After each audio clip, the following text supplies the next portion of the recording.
When we think about the United Nations, then we think about exactly that. An organization, a political organization bringing the nations together. And that sounds like something commendable. And the question is that all that there is behind it? Do you remember that at the Tower of Babel, God separated the nations? Now, if you look at the headquarters of the United Nations in New York, this is really quite a fascinating building. It is large, and the name United Nations was coined by United States President Franklin D. Roosevelt and was used in the Declaration by United Nations of January 1942 during the Second World War, when representatives of 26 nations pledged their governments to continue fighting together against what they called the Axis powers. Interesting name, Axis powers. Today there's another axis that is being fought, and that is known as the Axis of Evil. Have you heard of that? The forerunner of the United Nations was the League of Nations, and this was an organization in similar circumstances during the First World War and established in 1919 under the Treaty of Versailles to promote the international cooperation and to achieve peace and security. This comes straight from the UN webpage, so nothing strange about that. It's just plain history. Some more from that. In 1945, representatives of 50 countries met in San Francisco at the United Nations Conference on International Organizations, and they drew up a United Nations Charter. And those delegates deliberated on the basis of proposals worked out by representatives of China, Soviet Union, United Kingdom, United States at Dumbarton Oaks, United States in October 1944. It was signed on 26 June 1945. 50 countries. Poland was not represented and became one of the original 51 member states. So it officially came into existence on the 24th of October 1945, when the Charter was ratified by China, France, Soviet Union, United Kingdom, United States, and by a majority of the other signatories. And every 24th of October, they celebrate this founding of the United Nations. Now, let's have a look at this Charter of the United Nations. This is a very interesting piece of history. Well, Arthur Balfour, do you remember that name? We've used it before. Who was a member of Hort's Apostles? You remember Hort? This was the professor that helped to produce the Greek text that changed the emphasis of the Bible and removed many of the aspects of Jesus Christ's power and sovereignty from the Word of God. And the apostles were the secret society that functioned and at that time, and Hort was a member, as well as Arthur Balfour. Hort called this group a Senior Apostles Club, as well as president of the Psychic Research Society, Society for Psychic Research, soon became Prime Minister of England, Arthur Balfour, and instrumental in the First League of Nations. So this Prime Minister was also, of course, active in the writing of the original Charter of the League of Nations, much of which formed the basis for the United Nations. He not only headed the Society for Psychic Research, holding seances at his home, but he initiated a group called the Synthetic Society, whose goal was to create a one-world religion. That's a very interesting point of history. And he invited a certain Frederick Mayers of the Society of Psychic Research to join, and together they created the preamble of all religions, and it includes the dogma, departed spirits can communicate. Obviously, if you belong to such a society, then that is part of the situation. So built in somewhere over there was the wish to bring all religions together.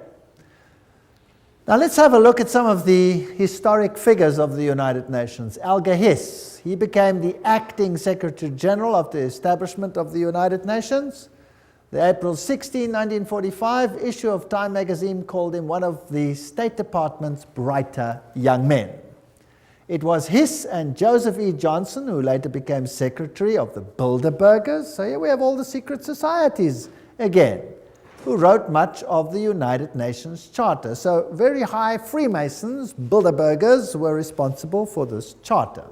Now we know what they believe. We've already had a lecture on that, and I would refer people back to that lecture. Patterning it after the Constitution of Russia and the Communist Manifesto. This is very interesting. So the Constitution of the USSR is almost identical to the Constitution of the United Nations, for those who did not know that.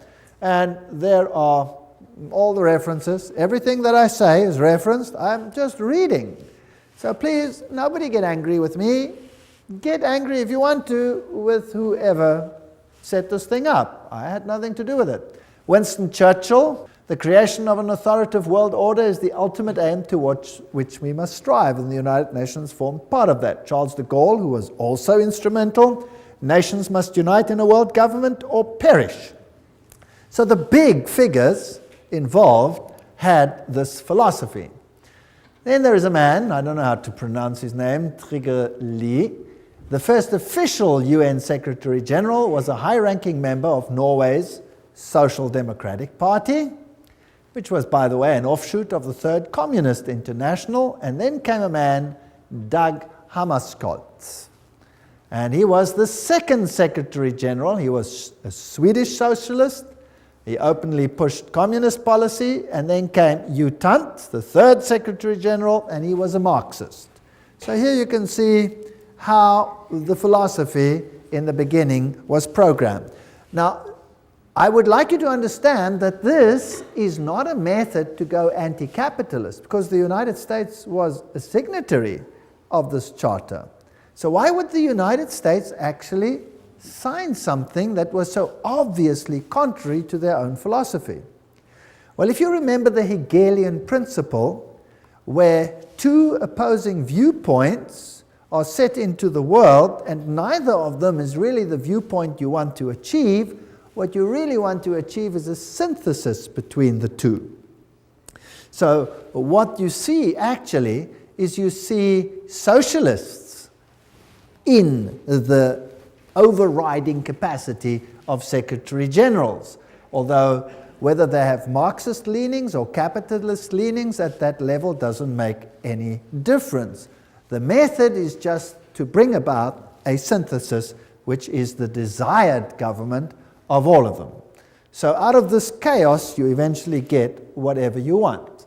Now, U Thant, he was, of course, one of the earliest Secretary Generals. He said, "World Federalists hold before us the vision of a unified mankind living in peace under a just world order. The heart of the program, a world under law, is realistic and attainable."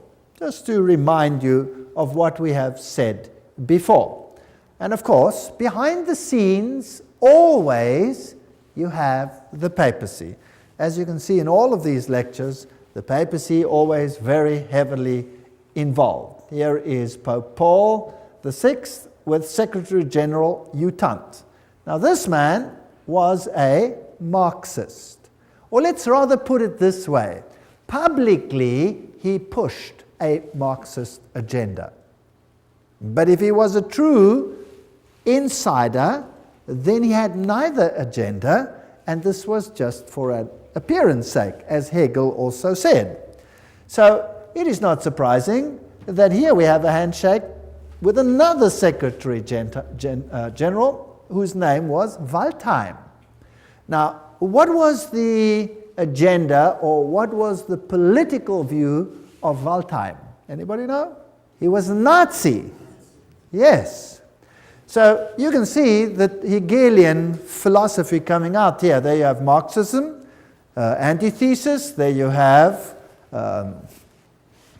Nazism, thesis, in between, synthesis. So it didn't really matter which of the philosophies they espoused, as long as the end result was the same. Pope Paul VI, by the way, is the first one to introduce this bent cross or broken cross. Let's read about what this means. Pope Paul VI wrote a papal encyclical that called on the nations to abandon sovereignty to form a world government. So the Pope himself was behind this and actually called for such a government. And about this twisted cross, here's the quote for you. Paul VI made use of a sinister symbol used by Satanists in the 6th century that had been revived at the time of Vatican II. This was a bent or broken cross on which was displayed a repulsive and distorted figure of Christ, which the black magicians and sorcerers of the Middle Ages had made use of to represent the biblical term mark of the beast. Interesting quote. Yet not only Paul VI, but his successor, the two John Pauls, carried that object and held it up to be revered by the crowds, who had not the slightest idea that it stood for Antichrist. So that's a quote that's very interesting about the broken cross and what it stands for. So these are the figures behind, or the movers of the United Nations. A pope calling for such an order, the Secretary Generals picking it up, reiterating it on both sides of the political divide so that it would seem fair to both sides of the philosophy. Now, what about the spiritual aspect? There's one interfaith organization that is called the Temple of Understanding. And it has a newsletter which is called World Goodwill Newsletter. Founded by Juliet Hollister in 1960, the Temple of Understanding has one of its goals the creation of a spiritual United Nations. In its work to promote understanding between religions on the basis of the oneness of the human family. Sounds good.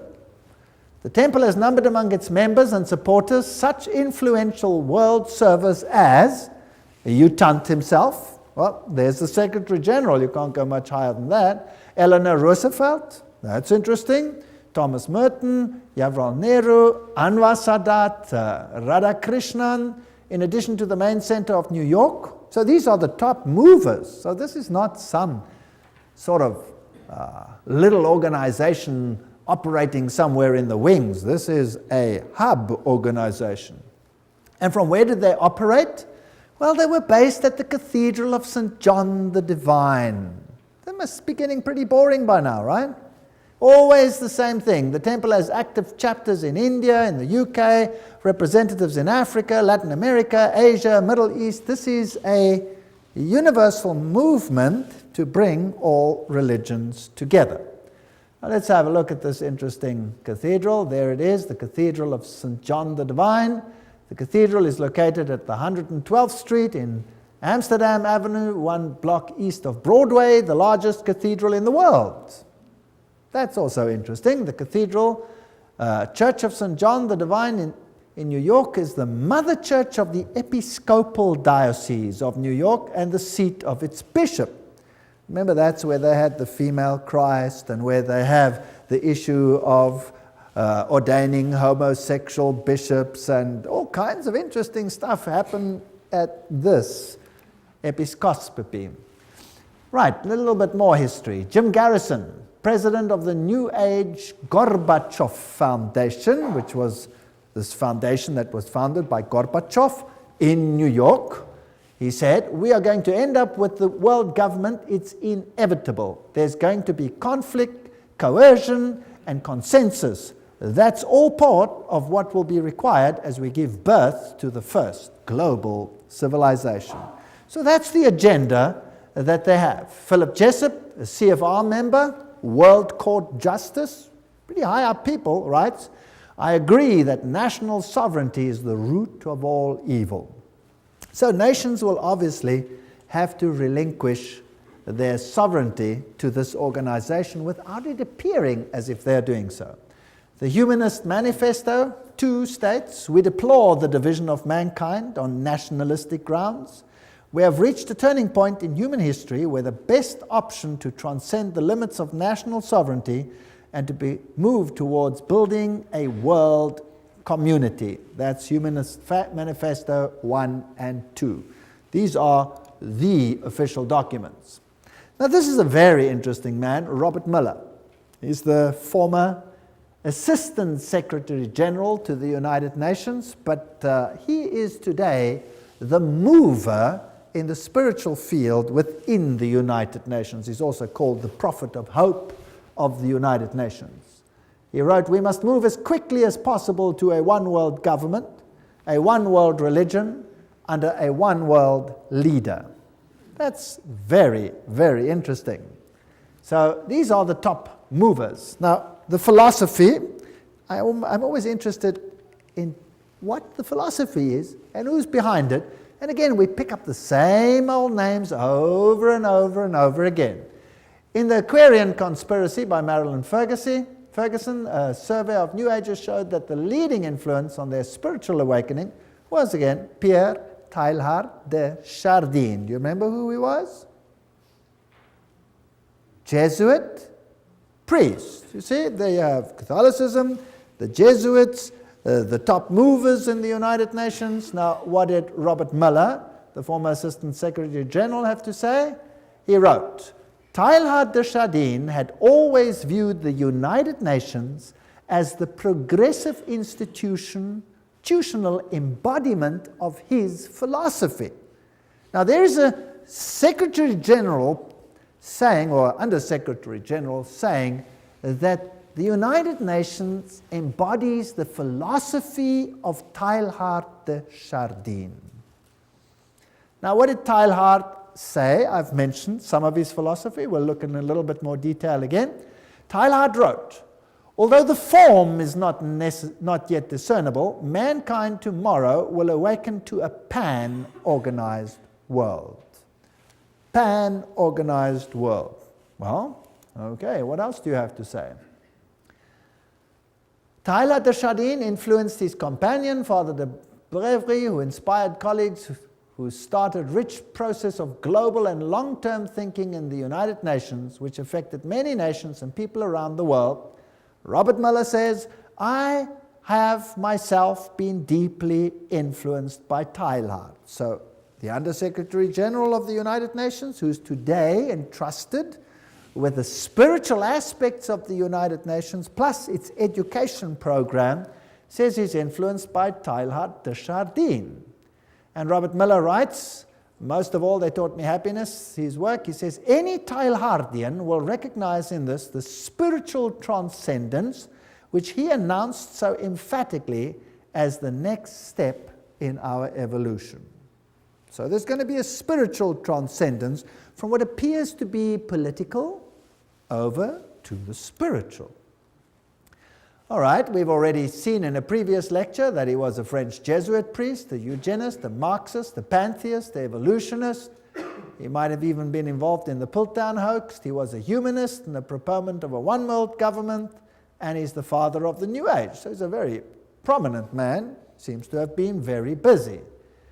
He dreamed of humanity merging into God and each realizing his own godhood at the Omega point. This belief has inspired many of the New Age leaders. In fact, Chardin is one of the most frequently quoted writers by leading New Age occultists. That we've had too when we discussed the New Age movement. But just to remind you, so we can merge into God. This is what the man looks like. This comes straight from the Jesuit web pages themselves. And they'll talk about his evolutionary synthesis, world of the mind and spirit, physical world with the world of mind and spirit, a union of those. And here are a few of his quotes. Just to go into a little bit of detail, this is the spirit of the philosophy of the United Nations. Interesting. "It is a law of the universe that in all things there is prior existence. Before every form there is a prior but lesser evolved form. Each one of us is evolving towards Godhead." So we are all becoming God. Wonderful philosophy. What I'm proposing to do is to narrow that gap between pantheism and Christianity by bringing out what one might call the Christian soul of pantheism, or the pantheist aspect of Christianity. That's fascinating. So God is in everything. God is not a separate entity. We ourselves are God, or part of God. If you are a pantheist, that's what you believe. I can be saved only by becoming one with the universe. That's pantheism. It's also the philosophy of Buddhism. I believe the Messiah whom we await, whom we all without any doubt await, is the universal Christ, that is to say, the Christ of evolution. Right, that's Teilhard de Chardin's philosophy. Isn't that interesting? So, unfortunately, I cannot agree with one single iota of that philosophy. It's not biblical. In fact, it's blasphemous. A general convergence of religions upon a universal Christ who satisfied them all. That's what Teilhard de Chardin said, Christianity and evolution. This is his quote. His quote. So a convergence of religion that satisfies them all. And he saw the United Nations as the embodiment of this philosophy. That seems to me the only possible conversion of the world and the only form in which a religion of the future can be conceived. That means everybody must come together. Now, how do you get all the religions to come together and to bury the hatchets and their differences? You create a pain of separation, chaos, that exceeds the pain of unity. Is that understandable? That's how you do it. That's Hegelian philosophy.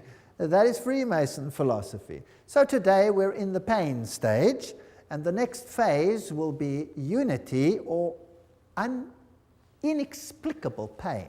That's the choice. And mankind will quite readily choose which one? The lesser pain, obviously, to survive.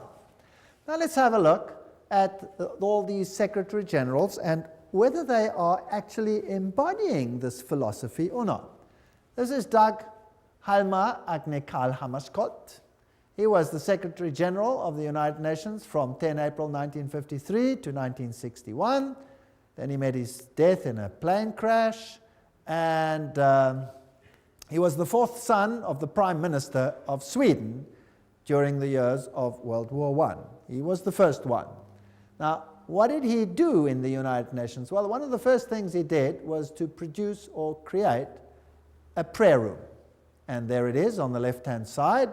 A stone in the middle of the room was placed to tell us we may see it as an altar, empty, not because there is no God, not because it is an altar to an unknown God, but because it is dedicated to the God whom man worships under many names and many forms.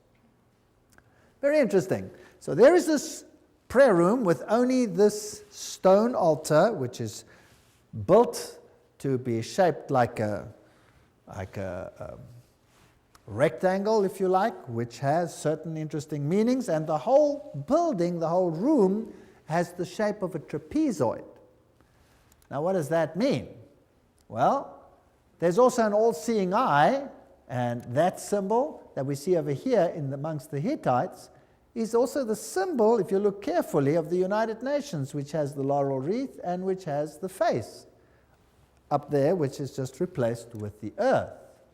Now, perhaps the best way to comprehend what the all-seeing eye represents is to examine the architecture of the meditation room of the United Nations building in New York. The meditation room is shaped as a pyramid, a trapezoid. Without the capstone, inside the room is dimly lit, but coming from the ceiling is a narrow but concentrated pinpoint beam of light which radiates down to a bleak stone altar. On the wall straight ahead is a breathtaking modernistic mural that is dynamically endowed with occult symbolism, containing 27 triangles and various configurations, a mixture of black and white and colored background and a snake-like vertical line.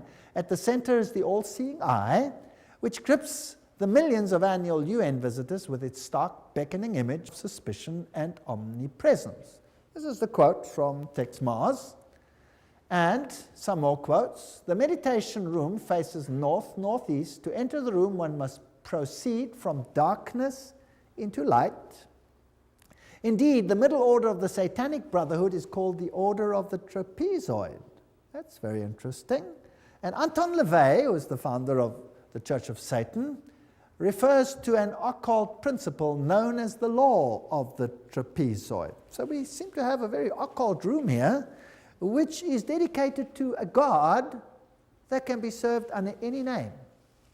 The one that I know has one name. One name.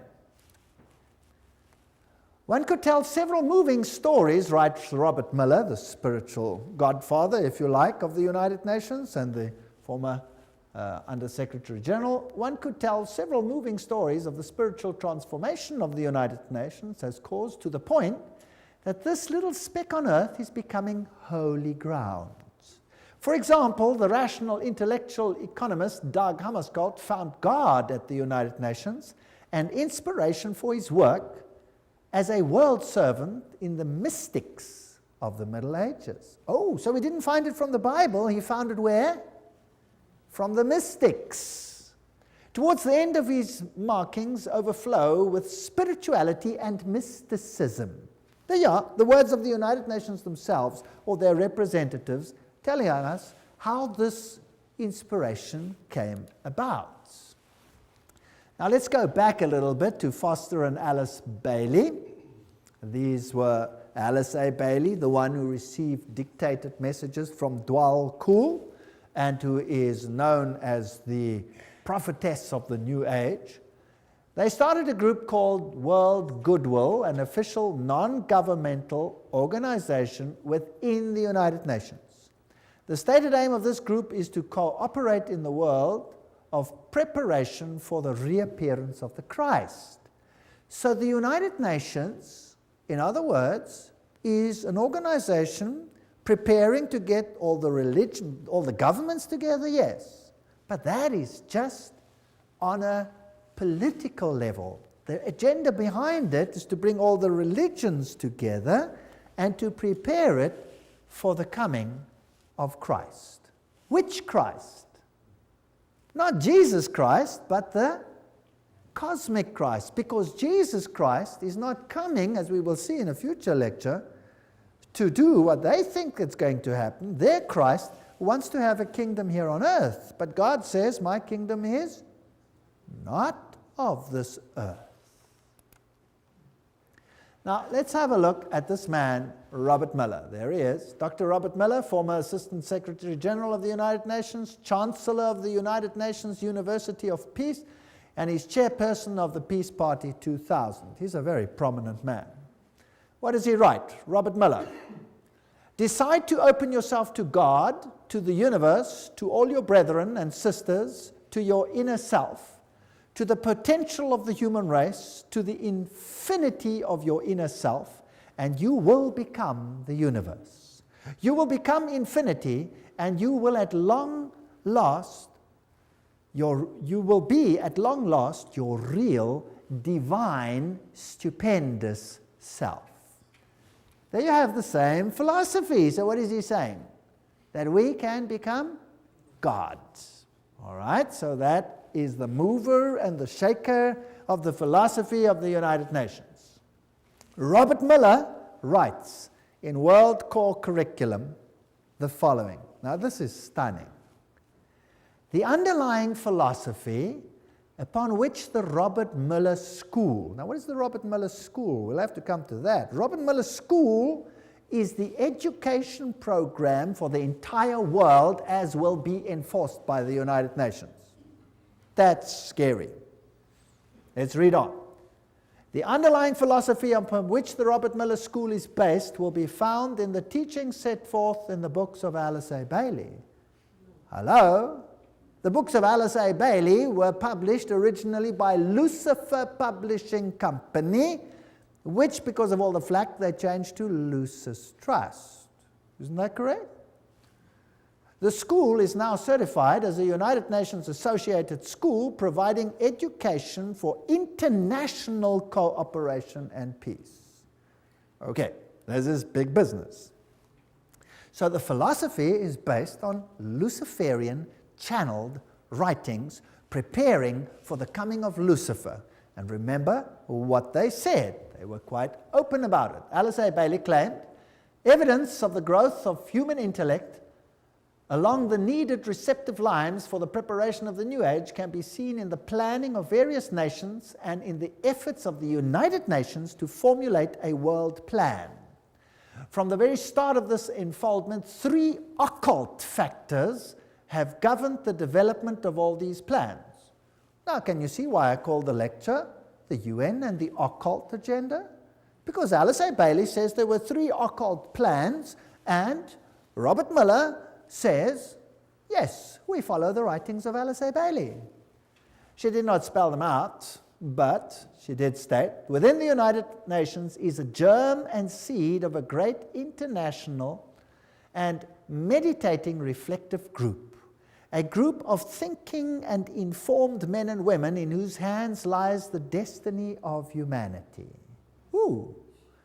This is largely under the control of many fourth-ray disciples, if you could but realize it, and their point of meditative focus is the intuitional or Buddhic plane, the plane upon which all hierarchical activity is today to be found.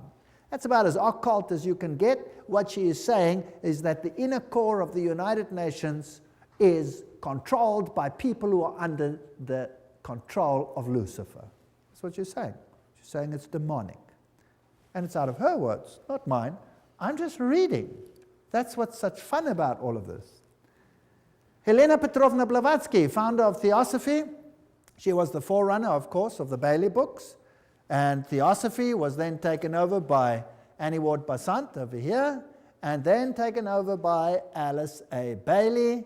And here is the great invocation that has to be read and learnt by every child in the future. From the point of light within the mind of God, let light stream forth into the minds of men, let light descend on earth. From the point of love within the heart of God, let love stream forth into the hearts of men. May Christ return to earth. But this Christ is not Jesus Christ. From the center where the will of God is known, let purpose guide the little wills of men.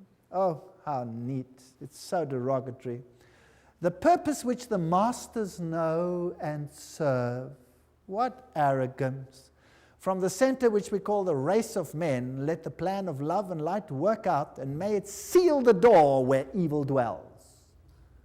This is interesting. Which door is to be sealed where evil dwells? Well, if you know occult science, you'll know that they call light darkness and darkness light, and they say that Jesus is the evil one. We read all those quotes when we did the lecture on that issue. May it seal the door where evil dwells. Let light and love and power restore the plan on earth. Restore what plan? Restore whose plan? And who made it so that it is not restored? Well, who separated the nations? God separated the nations. What is the focus of the United Nations to? Unite the nations. So they want to restore that which the, in inverted commas, evil one happened to mess up with one brilliant move of confusing the languages. Well, just goes to show, one word of God and is confused for 4,500 years. Who's really in control here? Well, here's Annie Basant in her 33-degree Freemason regalia. Co-Masonry, you'll remember we dealt with this issue. The Theosophy textbook teaches immortality, reincarnation, the deity of man. Statements by this Dwalkul, who also inspired Alice A. Bailey. He talks about Alice A. Bailey, know me still by another name and office, AAB. Alice A. Bailey knows who I am and recognizes me by 2 of my names. Now that's interesting because there are 2 names, and we will see the 2 names in a future lecture, what the names are, and then it gets very interesting. This is a detective story. It's a very exciting one. Well, the Bible says that they are spirits of demons, working miracles which go forth to the kings of the earth and to the whole world to gather them to the battle of that great day of God Almighty. Revelation 16:14. Remember that? Helena Petrovna Blavatsky, the founder of this movement, of which Alice A. Bailey became the high priestess, if you like, said Lucifer represents life, thought, progress, civilization, liberty, independence. Lucifer is the Logos, the serpent, the Savior. It is Satan who is the God of our planet and the only one. Then she talks about the Virgin, who is Satan and Lucifer at the same time, and the Holy Ghost, all wrapped in one. So whether you call him Isis or whether you call him Osiris, doesn't matter. Whether you call him Baal and Ashtoreth, doesn't matter. Two names. He always comes under two names, two principles. Alice A. Bailey, she succeeded Besant as leader of Theosophy. Her husband was a 32-degree Freemason and also, of course, part of co-Masonry. There she is, priestess and prophetess of the New Age movement, who received these messages from this spirit entity, which has to be a demon, Dwal Kor. Her writings, as we have said, are one of two women to be one of the most prolific writers of modern times. Her main aim, the problems of humanity, getting all humanity together again, and preparing the world for the coming of Christ. And we have read this quote already. I dedicate myself anew to the service of the coming One. One is an acronym in the occult for Lucifer. And will do all I can to prepare men's minds and hearts for that event. I have no other life intention. She writes, the Tibetan, this is now this Dwal Kor, has asked me to make clear that when he is speaking of the Christ, he's referring to his official name as head of the hierarchy. The Christ works for all men irrespective of their faith.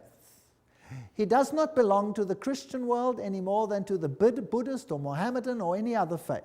There is no need for any man to join the Christian church in order to be affiliated with Christ. So obviously it's not Christianity. The requirements are to love your fellow men, lead a disciplined life, recognize the divinity in all faiths and all beings, and rule your daily life with love.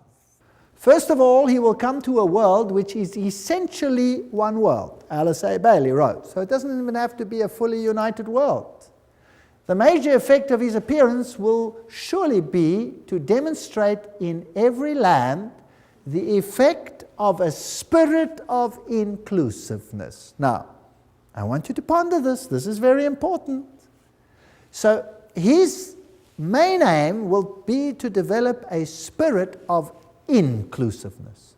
An inclusiveness which will be channeled or expressed through him. So his spirit will work to bring this about. All who seek right human relations will be gathered automatically to him.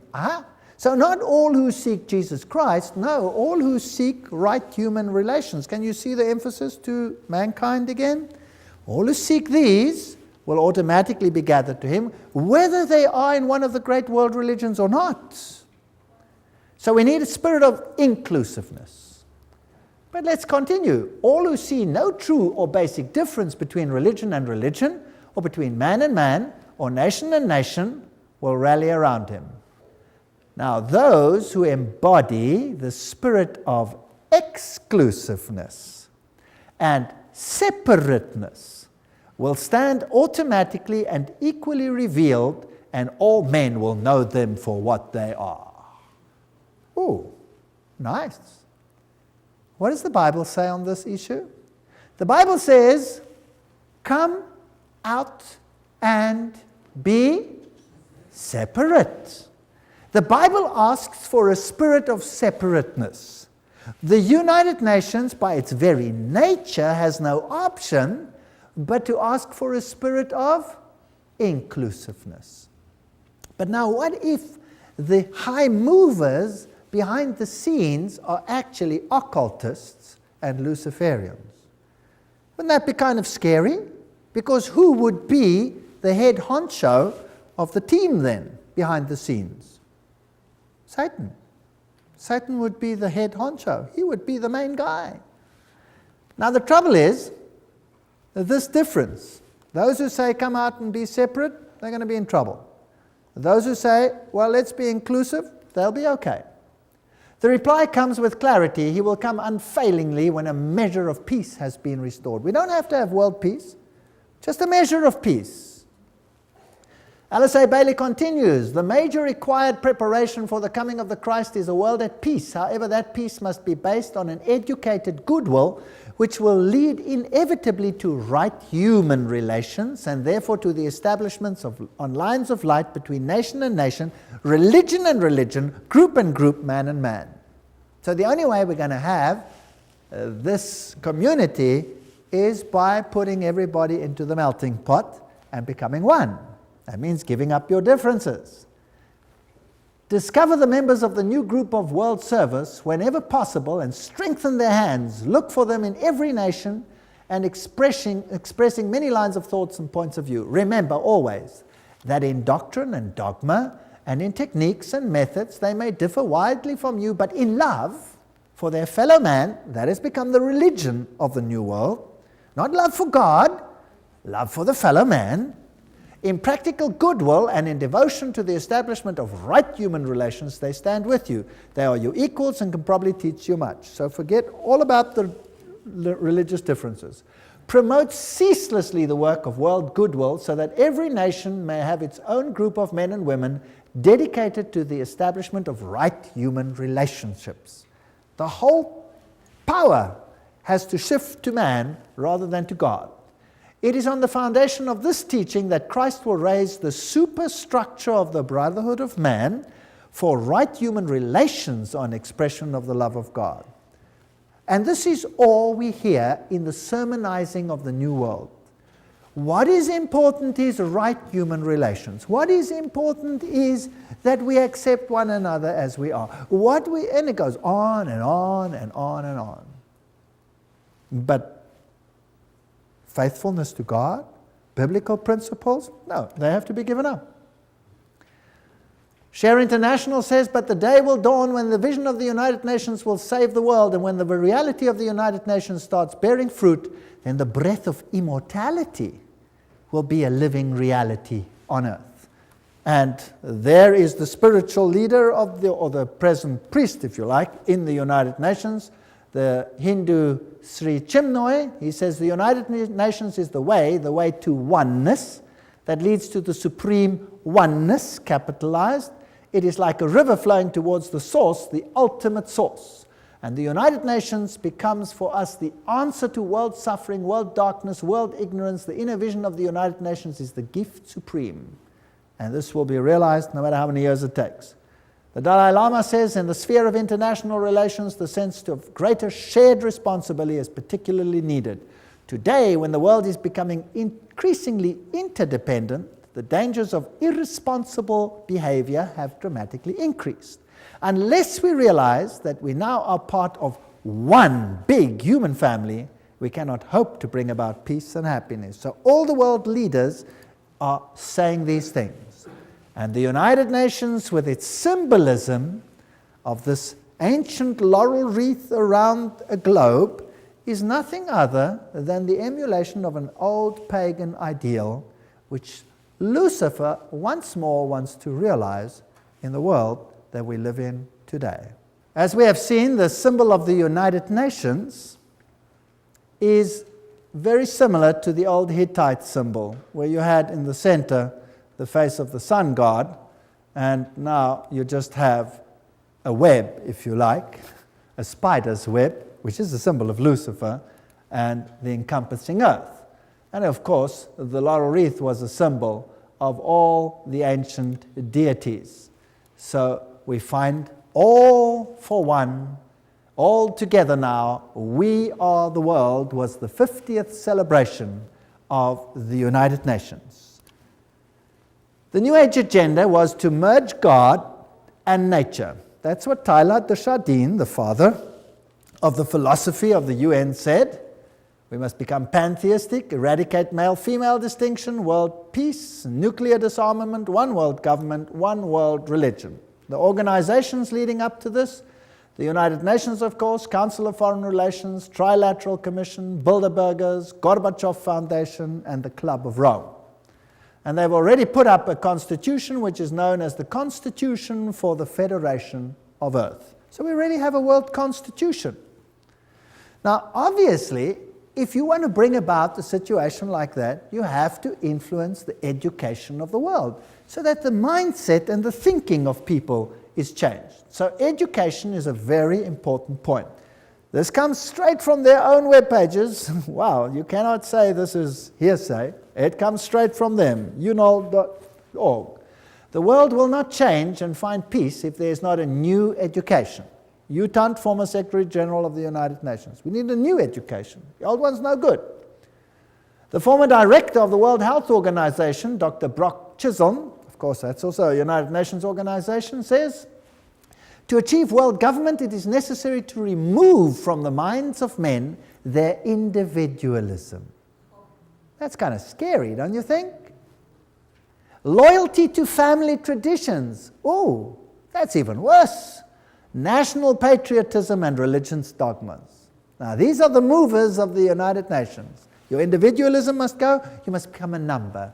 Just doing what the state says. This is Marxism. The state is supreme and you are nothing but the catechumen, a goyim, or nothing. And you must give up your individuality. Now let's have a look again at this man, Robert Miller, philosopher, prophet of hope, top-level global statesman, and what a mighty man. He's the Chancellor of the University of Peace, created by the United Nations. He is the creator of what is known as the World Core Curriculum. That says everything. And he's known throughout the world as the father of global education. There are 29 Robert Miller schools around the world, more being established each year. World Core Curriculum earned him the UNESCO Peace Prize in 1989.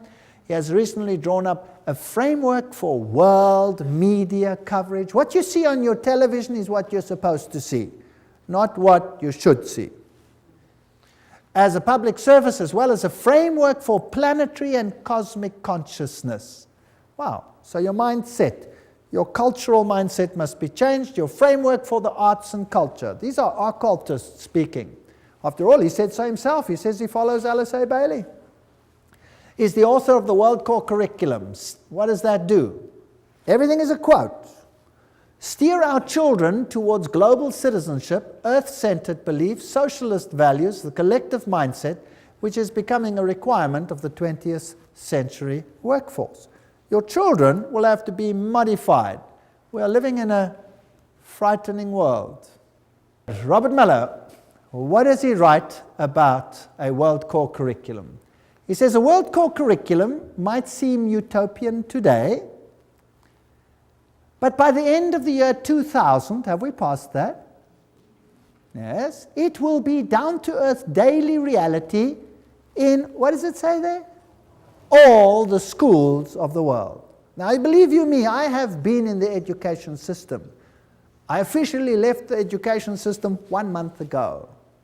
And what I have seen in the last few years, the changes are hair-raising. Hair-raising. If that is what is awaiting us, then God help this world. We've already seen, he says, the philosophy is based on Alice A. Bailey. And World Core Curriculum, this is unol.org, that is their own one. What is their teaching? Our planetary home, place in the universe, our place in time, that's all the evolution stories. The family of humanity, that's global humanity, the miracle of individual life, and the coordinating centers of the world, where they all are, the Robert Miller Schools International. What do they teach? Well, they have, for example, the Shaman Institute, and they have all these nice, interesting occult signs for all the things that they stand for. Eleusis, the all-seeing eyes, humanistic psychology. This is one of the Robert Miller School's teaching points. Here is Franco, a shamanic facilitator, astrology, sacred circle operator, author of Initiation and Astro Shamanism. He talks to inner guides. What else? He says the workshop offers practical tools for journeying into ecstatic dimensions, beyond conventional time. He says the program includes shamanic journeys, drumming, ceremonial sharing, soul retrieving, connection with guides and spirits. This is spiritism of the worst kind. This is forbidden in the Bible. No wonder the Bible is not part of this organization's book. Robert Miller says, at the world level, the UN has adopted a world economic development strategy. Food, agriculture, there's a world food plan, a world health plan, a world literacy plan, a world employment plan, a world industry plan. They've got every single detail of our lives sewn up. Now, another organization that's very important is UNESCO. And let's just look at UNESCO. It's a sub-organization of the United Nations. Julian Huxley is the former director of UNESCO. He was Humanist of the Year. He's a theistic philosopher, member of the Communistic Colonial Bureau of British Fabian Society, and signer of the Humanist Manifesto too. That's not a very good recommendation as far as I'm concerned.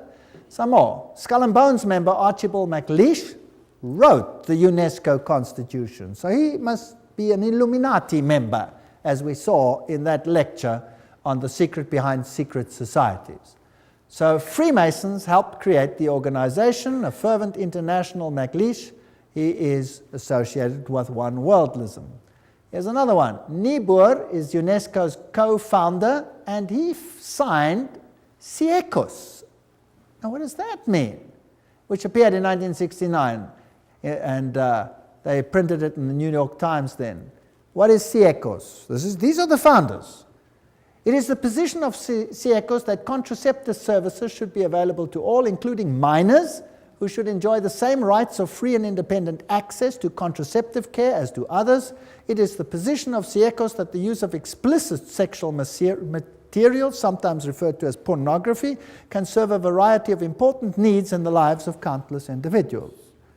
These are nice people up there in the United Nations. No wonder now it is forced curriculum at even junior schools to have explicit sexual details explained, all in the names of preventing sexual diseases, with the most strange and lewd acts which have to be performed. In fact, our universities are granting honorary doctorates to those who are the most perverse on the stage. Yes.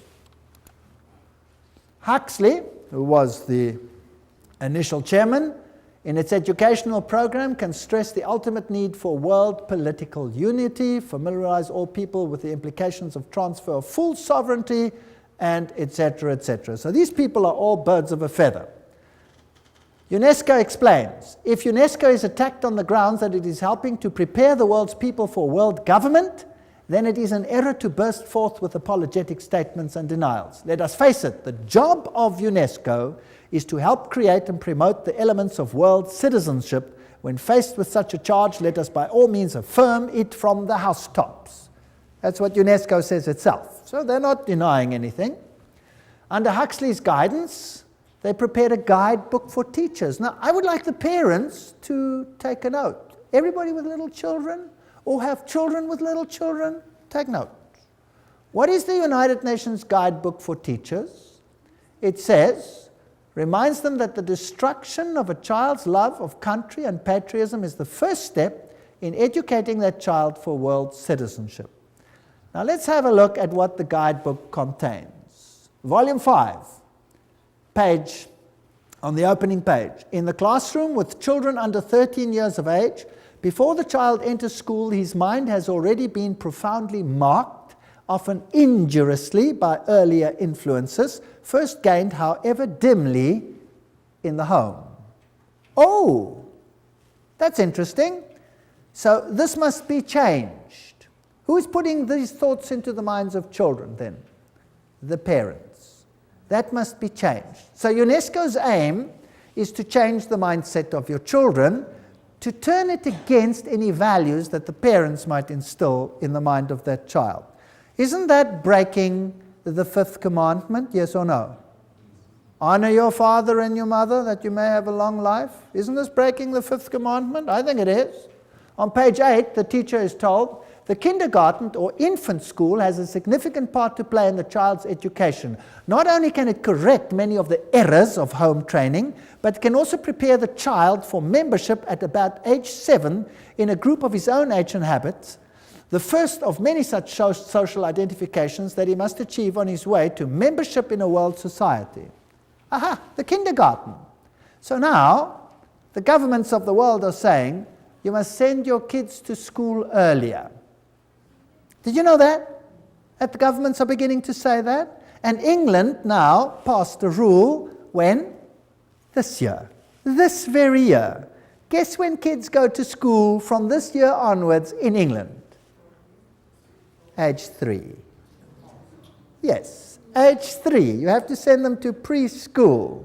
That's nice, and the mothers love it because they don't have to take care of the kids. But who's controlling the mindset of the kids? And who's behind it? Occultists. Page 58 of the guidebook to teachers says, as we have pointed out, it is frequently the family that infects the child with extreme nationalism. The school should therefore use the means described earlier to combat family attitudes. Now, nationalism is not their ultimate game. What is their real game? Religion. Religion. Volume 5, page 11. In our view, history and geography should be taught at this age at a universal history and geography. The study of history raises problems of value which are better postponed until the pupil is freed from nationalist prejudice, which is present surrounds the teaching of history. So the whole mindset of the child must be changed in the teaching program, and this is UNESCO's aim. Not a very noble aim, I don't think, because the authority of religion and parents, especially Christian religion, will be undermined. Now, another organization comes in, this is called the Finhorn Organization, and they promote ecological health and prosperity. Have you heard much about ecology in the world today? Yes. Now, again, we have to find the links. You always have to do some detective work. Because Francis, this is Francis of Assisi, connected with nature, Pope John Paul II named him the patron saint of ecology. Now, St. Francis was the roommate of Ignatius Loyola, the Jesuit founder, just for interest's sake.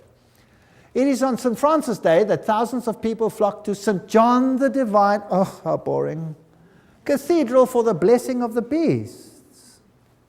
Also, occultist Robert Miller, that's now the Under-Secretary General of the United Nations, former one, informs us that Francis has been declared patron saint of the United Nations. The Pope does it, United Nations follows. Who's really in control? The Pope. And there he is. If you want to, you can pray to him. If you don't want to, you can ignore it. The UN Secretary General Youth Hunt formed the organization Planetary Citizens with New Age activist Donald Keyes. Now we're getting the links. There's the top man, the United Nations, with Donald Keyes. Planetary Citizen is now a global government organization within the UN specifically devoted to preparing people for the coming of a new culture. Now, let's go on with Donald Keyes. He's together with Youth Hunt. Donald Keyes has been actively involved in Finhorn. Have you got the link?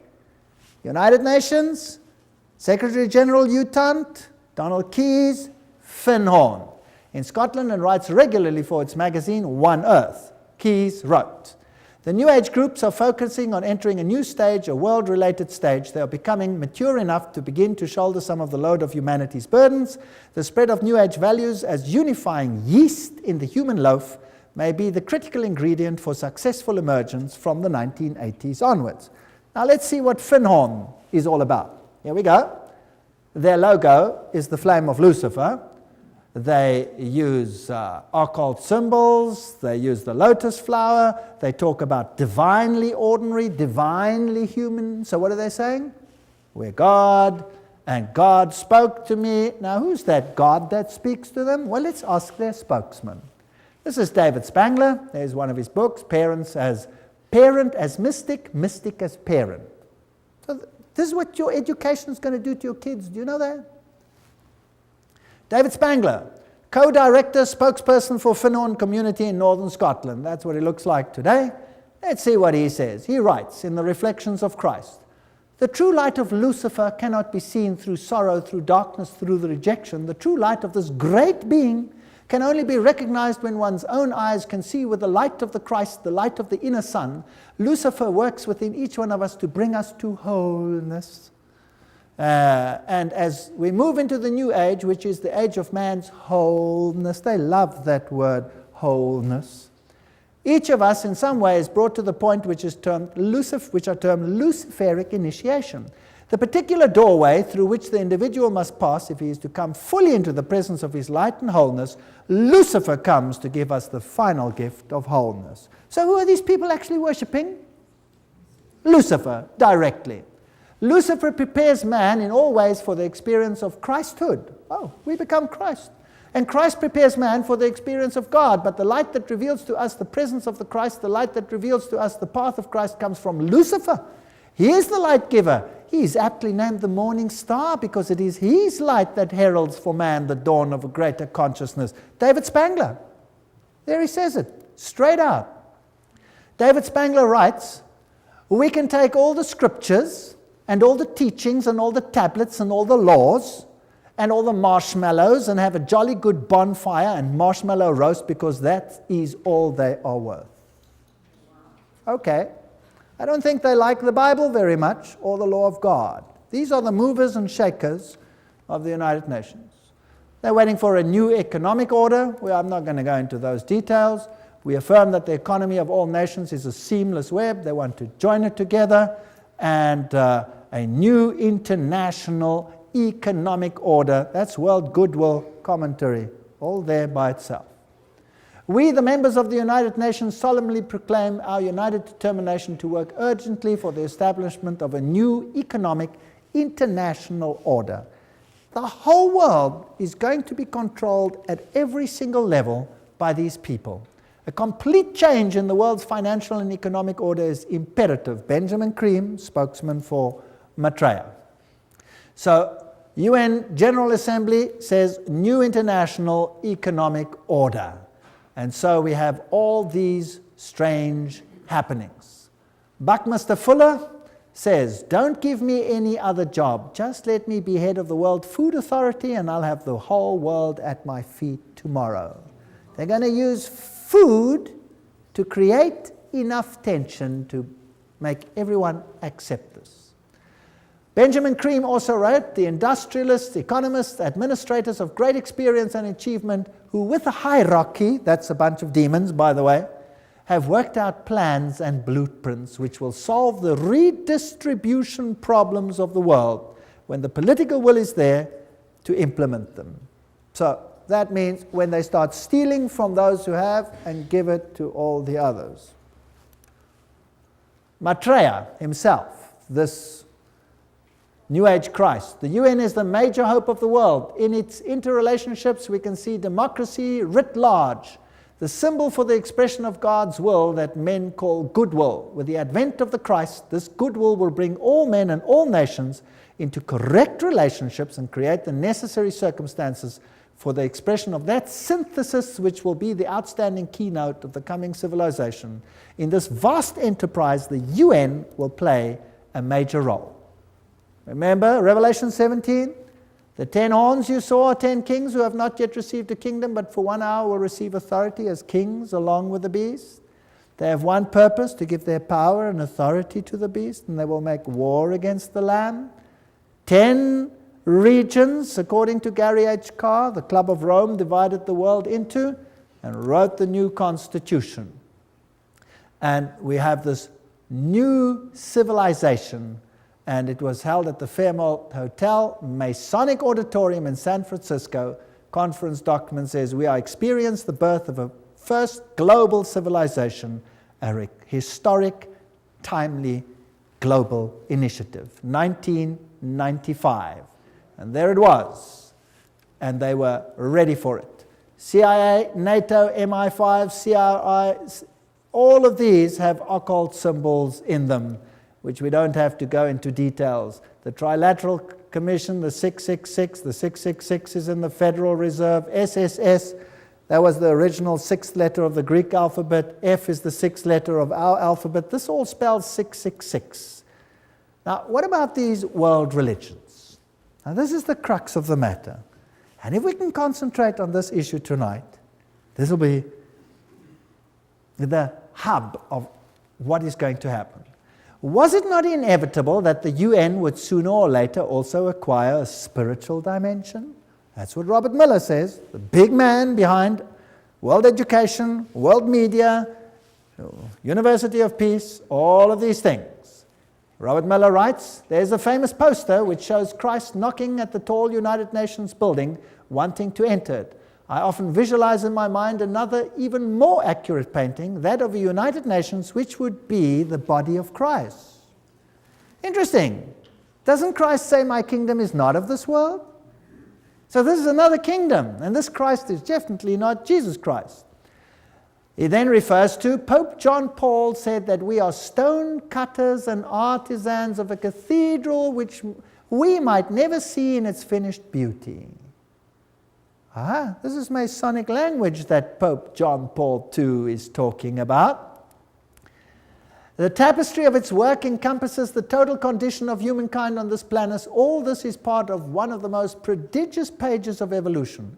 It will require the detachment and objectivity of future historians to appraise fully what happened in the last third of our century and to understand the real significance of what the United Nations was. No human force will ever be able to destroy the United Nations. Very interesting. For the United Nations is not a mere building or a mere idea. It is not a man-made creation. This is Robert Miller speaking, former Under-Secretary General of the United Nations. If it wasn't man-made, then who made it? Who made it if man didn't make it? Well, they told us who the leader is in so many words. Who is he? Lucifer. Okay. The United Nations is the vision light of the absolute supreme Masonic signal language, which is slowly, steadily, and unerringly illuminating, you know the buzzwords by now, the ignorance, the night of our human life. The divine success and supreme progress of the United Nations is bound to become a reality. At his choice hour, the absolute supreme will ring his own victory bell here on earth through the loving and serving heart of the United Nations. Wow, this is a bomber. He's going to ring his victory bell. Thank you, Robert Miller. What else do you have to say on the issue? Decide to open yourself to the potential of the human race, to the infinity of your inner self, and you will become the universe at long last, your real divine self. That really puts it all in the picture. I'm more and more drawn to some of the very simple but extremely important teachings of the Christ and of all the great prophets and visionaries. I'm increasingly convinced that what they foresaw is the beginning to become a reality on the planet, and that humanity is transcending or metamorphosing itself into what those great dreamers and visionaries and prophets envisioned. We're changing. We're going to undergo a change. The world's major religions in the end all want the same thing. Do they? Even though they were born in different places, different circumstances, what the world needs today is a convergence of the different religions in the search and definition of the cosmic and divine laws which ought to regulate the behavior on this planet. Worldwide, spiritual ecumenism, expressed in new forms of religious cooperation institutions, would probably be closest to the hearts of the resurrected Christ. Thank you. Very interesting. Peace will be impossible, Robert Miller speaking, without the taming of fundamentalism. Through a united religion that professes faithfulness only to the global spirituality and the health of the planet. So fundamentalism has to be tamed. Let's start with Islam. Where do you think they will end? Certainly with Christianity. The New World religion must be based on those truths which have stood the test of the ages. They are steadily taking shape in human thinking, and for them the United Nations fights. My great personal dream, writes Robert Miller, is to get a tremendous alliance between all the major religions and the United Nations. Well, this is fascinating stuff. There will not be any dissociation between the universal church and the sacred lodge of all true Masons and the inner circle of the esoteric society. That said Alice A. Bailey. Robert Miller says that's their philosophy. So there you have it. Freemasonry, Luciferianism. This is the kingdom on earth. June 1995, an Interfaith Summit conference was held in San Francisco for the purpose of uniting the world's religions into a global organization the United Religions Organization, it's called UR. It will be an international, interreligious organization modeled after and affiliated with the United Nations, according to its literature, so it's Howard Dispatch Ministry. The URO launched its written charter in June 1997. The institution should be fully in place by June 2000, globally operational by June 2005. How far is that off? Oh, that's just around the corner. I get excited. Cooperating closely with the UN and its organizations to complement the UN's political, diplomatic, etc. The Interfaith Conference, Anglican Bishop William E. Swing issued the challenge for a new global civilization. He said, "We stand on the threshold of a new world order that may be defined either by an increasing polarization that fuels a spiral of escalating conflict and violence, or by growing global cooperation that calls the human race to work across national, ethnic, and religious boundaries to serve a larger global good." See where we're heading? Robert Miller, and this is very exciting, Dispatch magazine. "Do not worry if not all religions will join the United Religions Organization. Many nations did not join the UN at the beginning, but later regretted it and made every effort to join. It was the same with the European community. It will be the case with the world's religions, because whoever stays out or aloof will sooner or later regret it." Wow. Now, that's fascinating. Where are we going? Sooner or later regret it. This man over here is Joseph Reed. He's the Under-Secretary General of the United Nations currently. And here he's speaking at a huge convention of Seventh-day Adventists. And he's going to tell them exactly who is going to be in control. Let's listen to him. "I make this appeal because the United Nations is also your organization, our world organization, your United Nations. Delegates, please remember, the United Nations is the only machinery we have for collective cooperation among all nations. It is the only worldwide institution for furthering development. The United Nations is the only universal mechanism for protecting human rights. The United Nations is the only shared framework for strengthening international law. Delegates, the United Nations is not one of the luxuries of international life. The work of the United Nations is of vital importance for the betterment of life on our planet." That's very fascinating. The United Nations is also your organization. It is the only body for this, that, and the other. Now, that's not the speech he wrote. He read it for Kofi Annan, the Secretary General of the United Nations. Now, I have a problem. I don't want to be part of a Luciferian organization. I certainly don't want to be. That's just me, personally.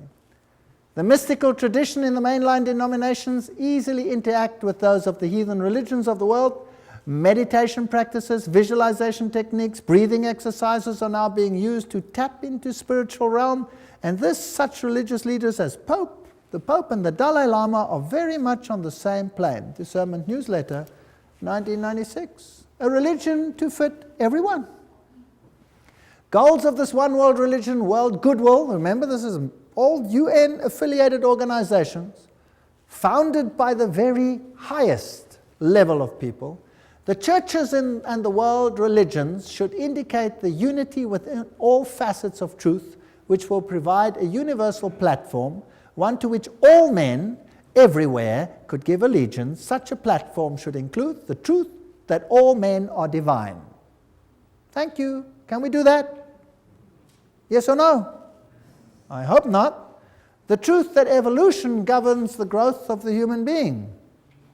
I don't believe in that either.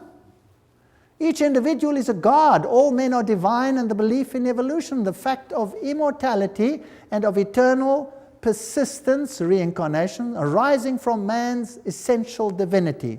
The Bible clearly teaches us that there is no such thing as reincarnation, for it is appointed unto men once to die. These are all taken from direct quotes.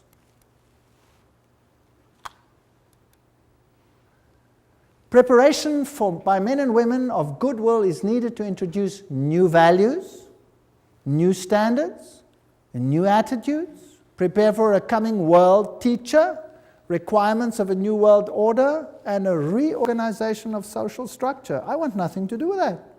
I want nothing to do with that. Alice A. Bailey writes, the same old formulas, the same old theologies, the same old interpretations are deemed adequate to meet men's modern needs and inquiries. They are not. The church today is the tomb of the Christ, and the stone of theology has been rolled to the door of the sepulchre. Oh, Jesus and his theology, goodbye. Goodbye. She writes, the day is dawning when all the religions will be regarded as emanating from one great spiritual source. All will be seen as unitedly providing one root out of which the universal world religion will inevitably emerge. Then there will be neither Christian nor heathen, neither Jew nor Gentile, but simply one great body of believers gathered out of all the current religions. That sounds nice. But whose religion will it be? They will accept the same truths not as theological concepts, but as essential to spiritual living. They will stand together on the same platform of brotherhood and of human relations. They will recognize divine sonship, will seek unitedly to cooperate with the divine plans. Such a world religion is no idle dream, but something which is definitely forming today. World Goodwill Letter, 1993, quoting it. These are United Nations organizations. So obviously, the world is going to move towards this unified platform, and there will be some who propagate a spirit of separateness. Is that correct? Can we see that emerging? And then there will be conflict.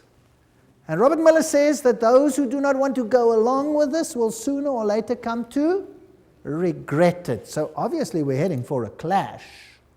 Miller also said, we must hope also that the Pope will come before the year 2000 to the United Nations, speak for all the religions and spiritualities on this planet, and give the world the religious view of how the third millennium should be a spiritual millennium, a millennium which will see the integration and harmony of humanity. Who must be the spokesman for this new world religion? The Pope. The plan is coming together. Revelation is unfolding. This is exactly what the Bible speaks about what will happen. Instead of becoming dejected and miserable, then lift up your heads and start smiling, because we're going home. This is exciting. The world's major religions must speed up dramatically their ecumenical movement and recognize the unity of their objectives and diversity of their cults. Religions must actively cooperate to bring to unprecedented heights a better understanding of the mysteries of life and of our place in the universe. My religion, right or wrong, and my nation, right or wrong, must be abandoned forever in the planetary age. You're not allowed to say Jesus is the only way. It must be abandoned forever. I'm sorry, I will not abandon it. I refuse. And then we had this wonderful meeting. The Pope actually did appear before the United Nations. And then they came together in this massive rehearsal at the United Nations, where they formed this new ecumenical initiative funded by Ted Turner. And the whole world is gathering into one new religious pot under the United Nations. And I saw one of the heads, as it were, wounded to death, and his deadly wound was healed, and all the world wondered after the beast. Revelation 13:3. Joshua 24:15. And if it seems evil unto you to serve the Lord, choose you this day whom you will serve, whether the gods which your forefathers served that were on the other side of the flood, or the gods of the Amorites in whose land you dwell. But as for me and my house, we will serve the Lord. That's the decisions we have to make. Those are the issues before us. And the sad thing is, I'm not making this up. I'm just reading it off the screen. I'm really not making this up. I wish I was, but I'm not. So we are actually facing a crisis situation. But in the lectures that are now coming, we will have to look at the other side of the coin. We've had enough of this side of the coin, don't you think? I'm sick to death of it already. Now let's have a look whether God has an answer to what Satan is planning. Now I had handed out another little card over here, and I've got a question on there. I'm beginning to see that the battle is not really political. Did you see that tonight? The battle is not really political, but religio-political. They want your allegiance and your mind. I see that the devil has it so set up that the whole world, and even if possible the very elect, are to be deceived and mesmerized by his devices. By God's grace, the second point, I do not want to be one of those that are deceived. I see that it is more than just being aware of the problem. I see that I will have to make a concerted effort to find truth and to become and remain undeceived. What is the only channel whereby we can find out the will of God? You tell me. The Bible. If God hadn't given us the Bible, we would be hopelessly at sea. Thank God, God gave us the Bible. What would we do without it? I wouldn't know where we're going. It would all seem logical. It would all seem okay. Everybody would be happy to climb onto this bandwagon, right or wrong. I want to know how Jesus will be victor in this controversy. All we've seen is Satan build up his kingdom. And that's exactly what the book of Revelation is about. I'm interested in learning more and to plan to attend the next lectures, because this is where the counter plan of God will start to be discussed. We're now going to go back to the Bible, and we're going to find out what God has in store for us. But if I could just be so daring as to ask, just show me your hands if you want to. Who sees that Jesus is being eradicated from the world plan? Who sees it? Wow, so there's a total onslaught on Jesus Christ. And we are just caught in the battle. Isn't that right? We're just caught in the battle. So what hope have we got of changing the status quo? None. None. If you think you can change this, forget it. We have no hope. Who is our only hope? Jesus Christ. He is our only hope. Without him, we are nothing. And that's why I can stand here today, because I know there's nothing I can do, but he can do something. He's even made it possible for me to stand here and speak to you. Isn't that great? All things are possible. Do you know that I've given these lectures in a Masonic hall? Yes. All things are possible. Absolutely amazing.